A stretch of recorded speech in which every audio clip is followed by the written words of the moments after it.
All right, today's question is, what happens when God opens the eyes of somebody who's trying to serve themselves? The answer, they can't help but speak the truth, because when God moves, even a crooked prophet sees clearly. We're in Numbers chapter 24, and this is where Balaam flat out gives up trying to earn that payday by cursing Israel, and instead God opens his eyes to some deep prophecy. He ends up speaking blessings that look way beyond Moses' day, all the way to King David and even King Jesus. In verses 1 through 9, we see the third oracle. His eyes are wide open. Right from verse 1, you can tell something's different. Balaam realized that the Lord was determined to bless Israel, so he didn't resort to divination as before. Now that's a shift.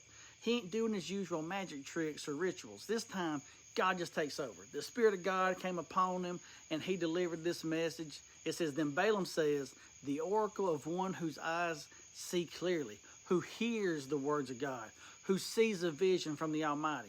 That's ironic. A greedy pagan prophet suddenly speaking like he's a prophet of the Lord. And here's what he sees. Israel camped out in order, blessed by God, like gardens by a river, like cedars beside the water. Then he says, blessed are those who bless you, and cursed are those who curse you.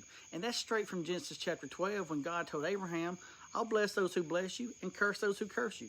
It's like Balaam's echoing God's covenant. A man outside the covenant speaking covenant truth. That's how powerful God is. In verses 10 through 14, we see Balak lose it. So King Balak, he's furious now. He said, I called you to curse my enemies, and instead you blessed them these 3 times. He basically tells Balaam, go home. I was going to make you rich, but God's taking all that from you. You cook, son. And Balaam responds like, hey, I told you I couldn't go beyond the word of the Lord. You can't say I didn't warn you. But then Balaam gives one more word from the Lord, and this is the deepest one yet. In verses 15 through 25, we see the 4th oracle, the coming king. So Balaam again says, the oracle of one whose eyes see clearly. I see him, but not now. I behold him, but not near. Then he drops this line. He says, a star will rise from Jacob. A scepter will emerge from Israel. Now hold up. That ain't just poetry. That's prophecy. That star and scepter, that language, it shows up again in Matthew chapter 2 when the wise men follow a star to Bethlehem. They come looking for the king of the Jews. Even in his rebellion, Balaam gets a glimpse of the Messiah, Jesus. He sees a king rising up from Israel who will crush his enemies.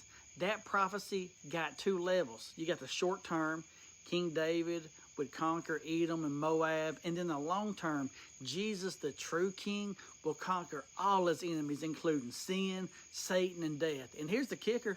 Balaam didn't want to say this. He wanted a paycheck. But when God opens your mouth, you speak what he says, not what they pay you to say. So what's Numbers 24 teaching us? First, God's will can't be bought or blocked. Second, when he opens your eyes, you'll see his plan even if you were blind before.